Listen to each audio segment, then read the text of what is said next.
Since he got his big break in 1972, roles just kept coming in. His role in The Godfather was so mind-blowing that it earned Al Pacino not just one, but 5 Academy Awards, including an Oscar for Best Actor. Pacino has also won 2 Tony Awards, 2 Primetime Emmy Awards, and multiple other awards. But things weren't always like this. This didn't always come easy to Pacino. In fact, Pacino's life was anything but easy. It was very far from it. Born Alfredo James Pacino on April 25, 1940, in East Harlem, New York, Pacino was the only child of Sicilian-American parents, Rose and Salvatore Pacino.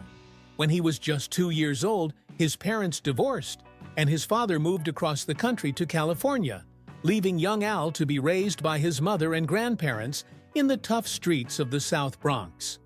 His grandparents, immigrants from Corleone, Sicily, provided what they could, but money was tight, and life was just like every regular person's. As a teenager, Pacino was known as Sonny to his friends, though another nickname stuck even more: the actor. His first love, surprisingly, was baseball, but his true passion for performing soon began to take form. He attended Herman Ritter Junior High School, where he struggled academically, dropping out of most classes except English. His mother disapproved of his obsession with acting, and after a heated argument, he left home. Determined to make it as an actor, Pacino auditioned for the High School of Performing Arts and got in, but dreams don't pay the bills. To fund his acting studies, he juggled low-paying jobs, working as a messenger, busboy, janitor, postal clerk, and even in the mailroom at Commentary magazine. Life in the Bronx was tough. By age 9, he had already started smoking and drinking. By 13, he was casually using marijuana. Yet, unlike some of his childhood friends, he steered clear of hard drugs, a choice that most likely saved his life. 2 of his closest friends weren't as lucky. Both died from drug abuse, one at just 19, the other at 30. With no money and no home, Pacino was often unemployed, homeless, and desperate. He slept wherever he could, on the streets, in theaters, or on friends' couches, but he never gave up. Pacino's first attempt to join the Actors Studio, home to the best method actors of his time, ended in rejection. But he soon found refuge at the HB Studio, where he met Charlie Lawton, an acting teacher who eventually became his mentor and closest friend. It was Lawton who saw something special in the struggling young actor, something the world would one day recognize. With dedication, Pacino honed his craft, performing in basement plays and small theaters around New York's underground scene. It was a long and painful road, but he wasn't going to back down. And then, one day, his moment came. By the early 1960s, Pacino's life was hanging by a thread. In 1962, he suffered an unimaginable loss. His mother, Rose, passed away at just 43 years old. A year later, his beloved grandfather, the man who helped raise him, also died. Pacino later described this period as the lowest point of his life. "I was 22, and the 2 most influential people in my life were gone. It sent me into a tailspin." But out of that darkness came his breakthrough moment. After spending 4 years at HB Studio, Pacino finally broke through. He successfully auditioned for the prestigious Actors Studio in Manhattan's Hell's Kitchen. This wasn't just another acting school. The Actors Studio was the holy grail for method actors, producing legends like Marlon Brando, Robert De Niro, and James Dean. There, Pacino trained under Lee Strasberg, the man who revolutionized acting with method acting, a method that pushed actors to draw deeply from their own emotions. Strasberg would later appear in The Godfather Part 2 alongside Pacino, but more importantly, he became one of the biggest influences in his life. "The Actors Studio meant so much to me. Lee Strasberg hasn't been given the credit he deserves. It launched me.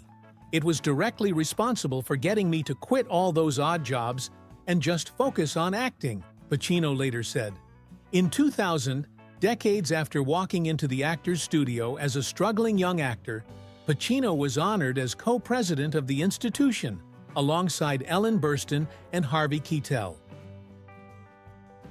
Before he became famous and icon, Pacino was a theater actor trying to survive. In 1967, he joined the Charles Playhouse in Boston, performing in Awake and Sing and America Hurrah. It wasn't glamorous, but it was his first real paycheck, a modest $125 a week.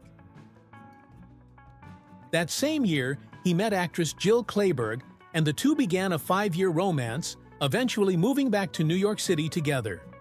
It was there that Pacino landed the role that would change everything. In 1968, he starred in Israel Horowitz's play The Indian Wants the Bronx at the Astor Place Theater. Playing Murph, a street punk, Pacino delivered a performance so powerful that it won him an Obie Award for Best Actor. His co-star, John Cazale, who would later play Fredo in The Godfather, won for Best Supporting Actor. But it wasn't just critics who took notice. In the audience one night was Martin Bregman, a talent manager with an eye for raw talent. That night, he saw something special in Pacino, something that could go far beyond that stage. Bregman became Pacino's manager and biggest champion, convincing him to take roles that would define his career: The Godfather, Serpico, and Dog Day Afternoon. Pacino later reflected, "Marty discovered me, and that's why I'm here. I owe it all to him."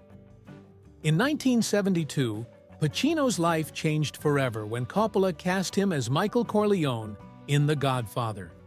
The role was one of the most sought after in Hollywood. Jack Nicholson, Robert Redford, Warren Beatty, and even a little-known Robert De Niro had all been considered. How did Al Pacino land the legendary Godfather role? It's almost impossible to imagine anyone but Al Pacino as Michael Corleone, the reluctant war hero who transforms into the ruthless leader of the Corleone crime family. However, Pacino was far from the studio's first choice for the role. In 1971, Pacino was a young, relatively unknown actor with only a couple of films, like Me, Natalie, and The Panic in Needle Park, to his name. When Francis Ford Coppola decided he wanted Pacino as Michael Corleone, executives at Paramount Pictures were furious. They pushed for bigger names like Jack Nicholson, Warren Beatty, Robert Redford, and Ryan O'Neal.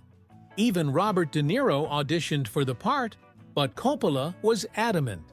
He saw something in Pacino that perfectly fit the character. Despite Coppola's insistence, Pacino still had to fight for the role.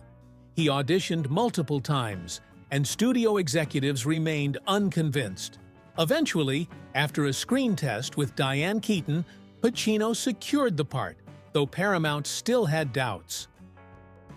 The book, by Mario Puzo, had been a massive hit, so the cinema rights were highly prized, and the mercurial Coppola, with just a few credits to his name, was hardly a safe pair of hands.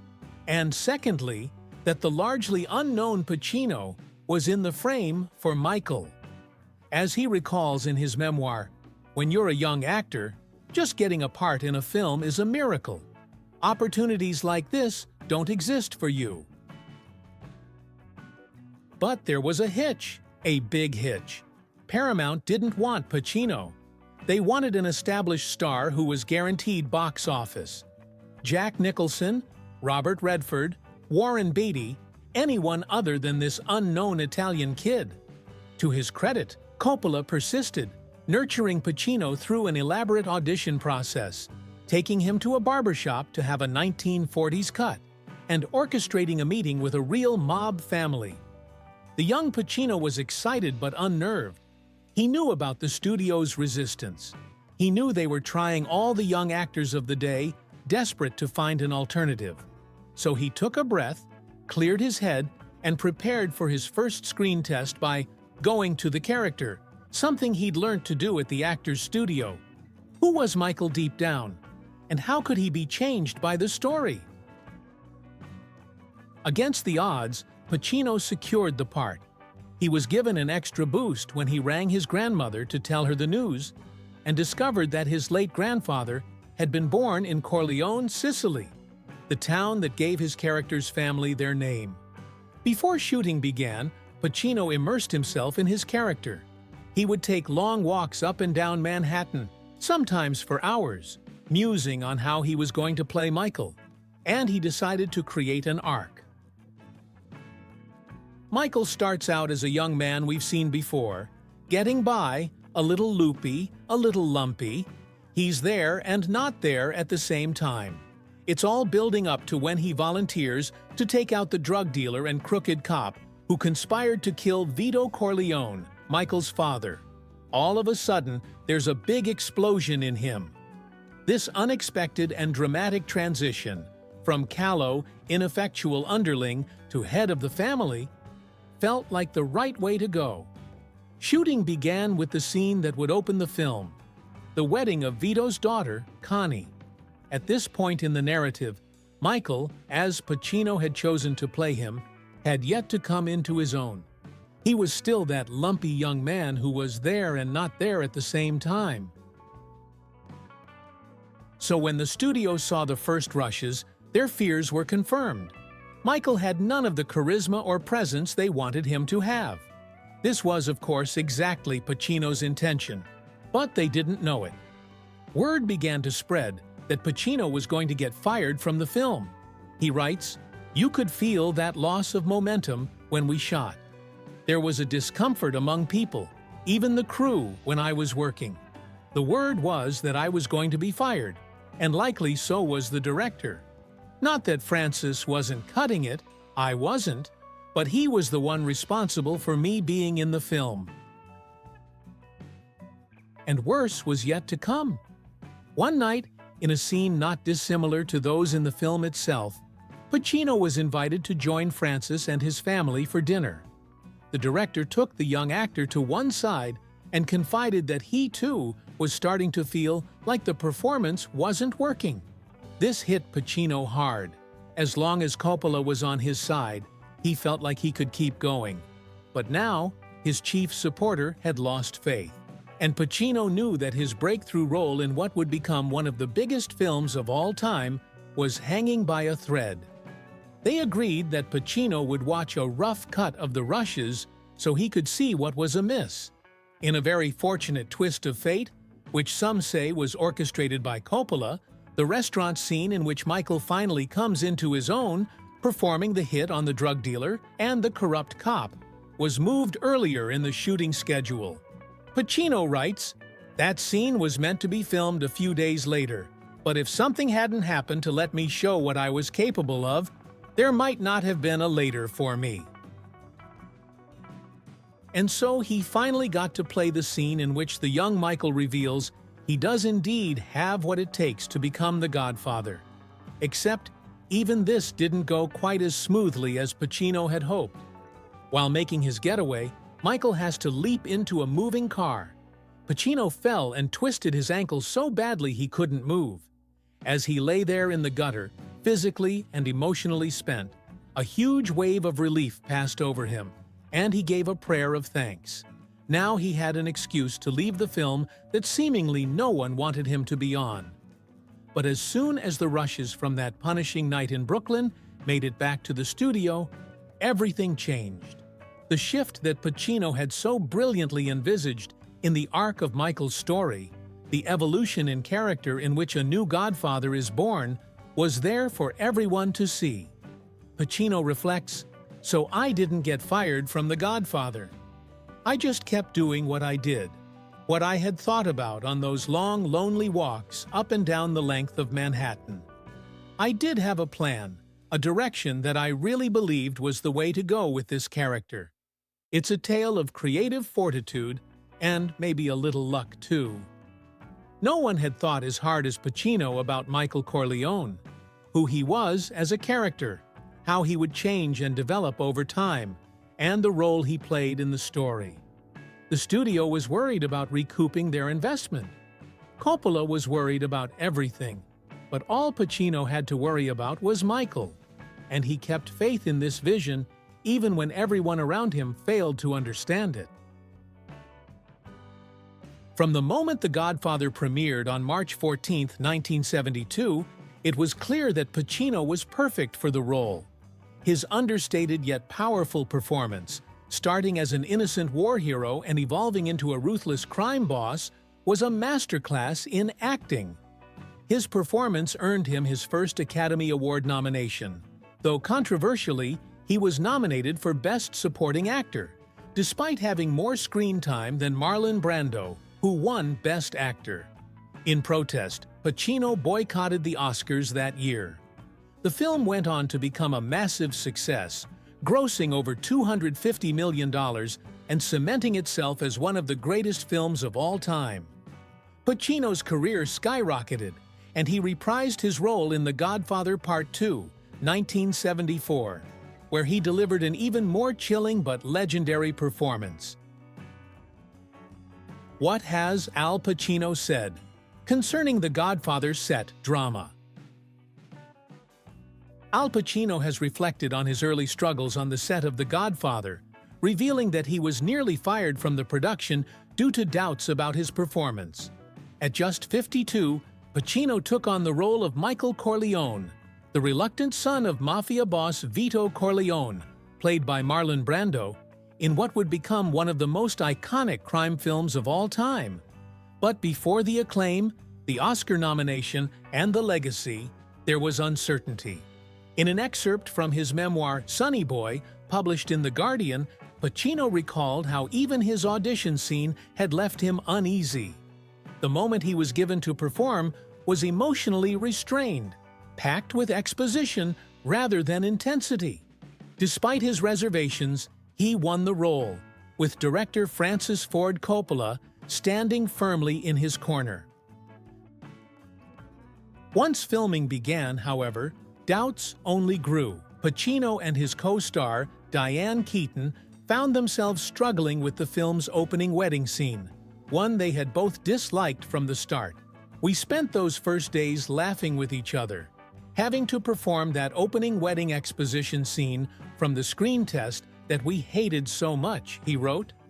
Convinced that the film was doomed, they coped the only way they knew how. When we'd finished shooting for the day, we would go back to Manhattan and get drunk. Our careers were over, we thought. Meanwhile, Paramount executives were growing increasingly uneasy. As they reviewed the early footage, they weren't seeing what they expected from Michael Corleone. The rumor had got out around the set that I was going to be let go from the picture, Pacino recalled. You could feel that loss of momentum when we shot. There was a discomfort among people, even the crew, when I was working. I was very conscious of that. The doubts didn't stop with the studio. Even Coppola, Pacino's biggest supporter, was starting to question whether the performance was working. The word was that I was going to be fired, Pacino admitted, and, likely, so was the director. Not that Francis wasn't cutting it, I wasn't, but he was the one responsible for me being in the film. It was a critical moment in Pacino's career, one that could have ended before it even truly began.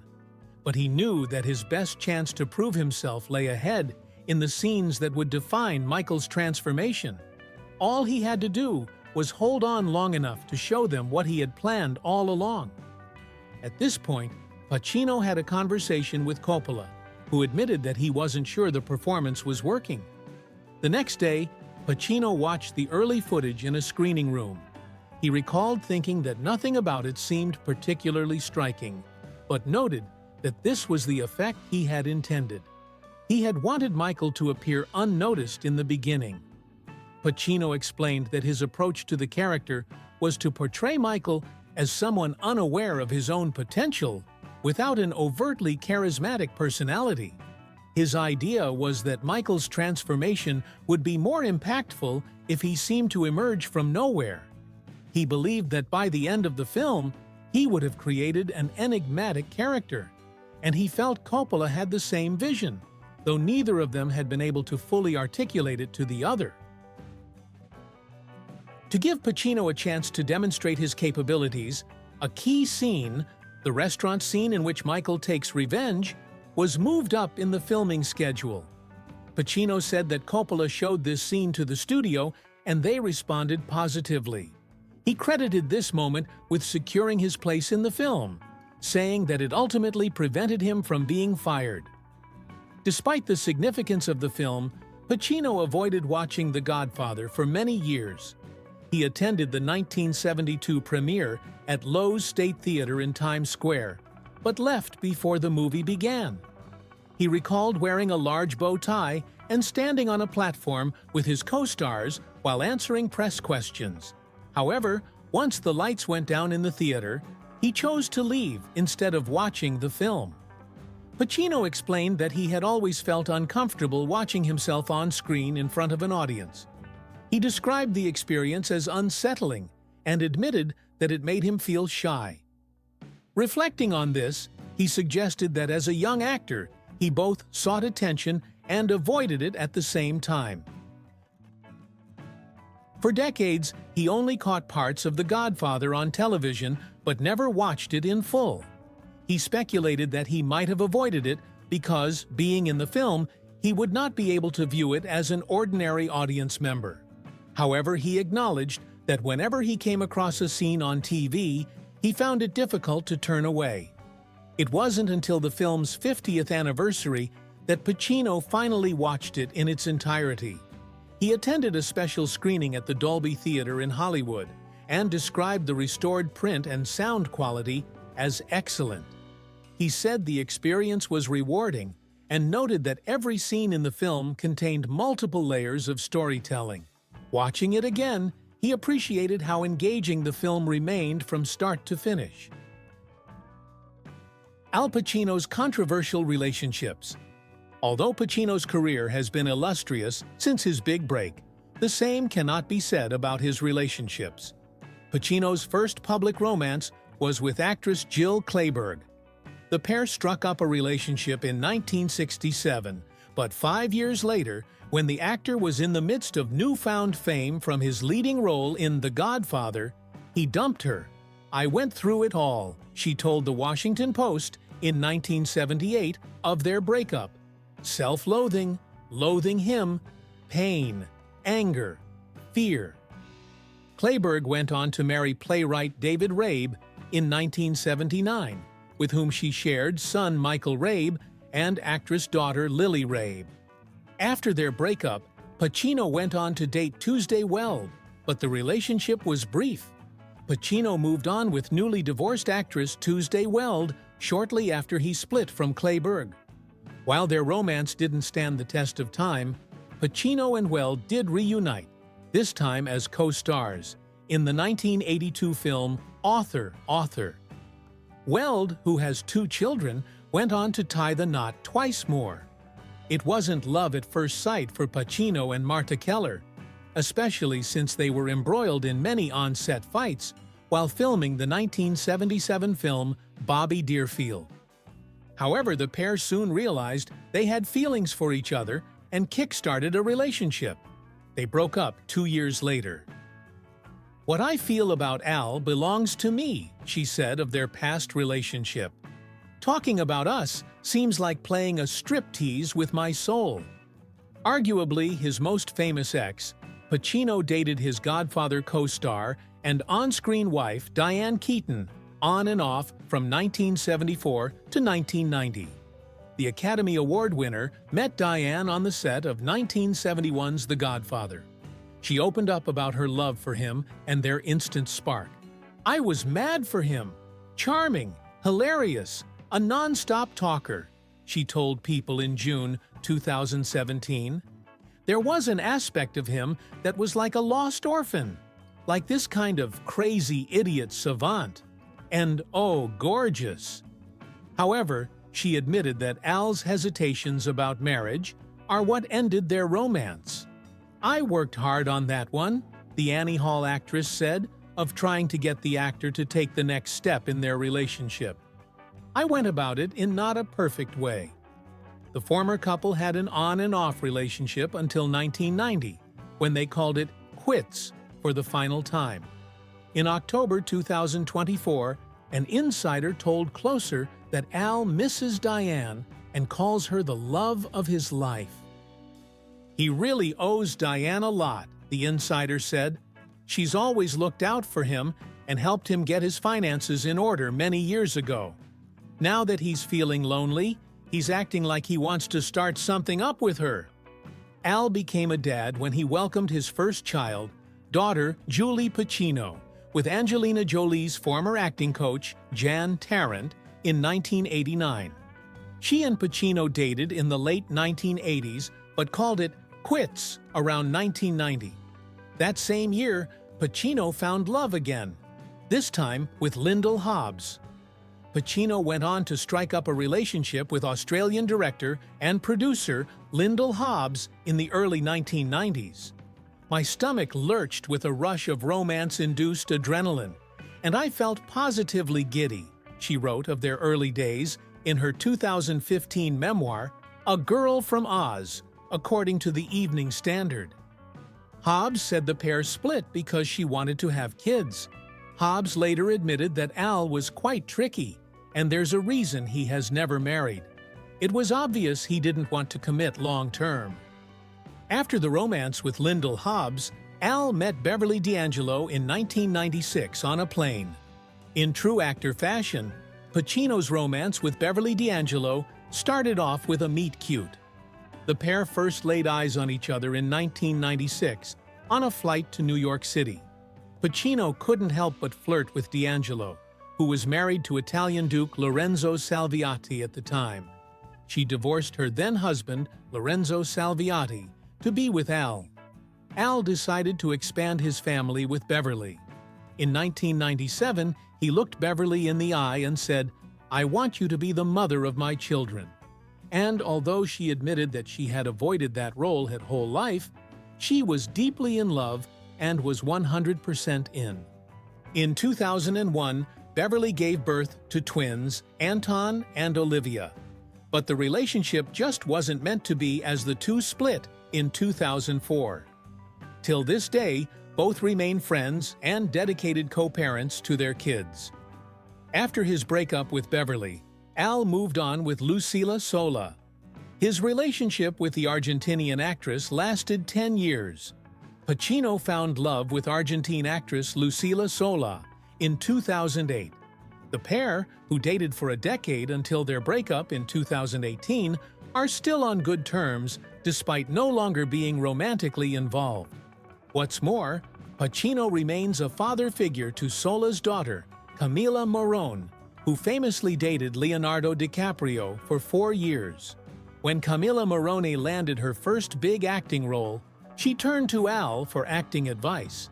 Following his split from Lucila, Al was linked to Maital Dohan in 2018.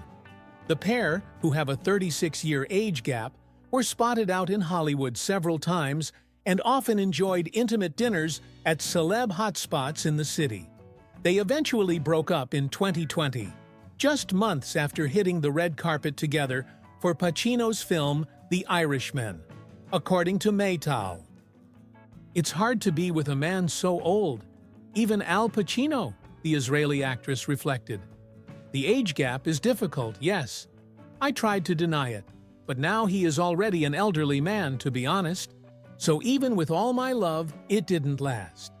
In 2022, Al moved on to Noor Al-Fala, who is 53 years his junior. The House of Gucci actor was first linked to Noor Al-Fala in April 2022. By June 2023, the two welcomed a son named Roman Pacino.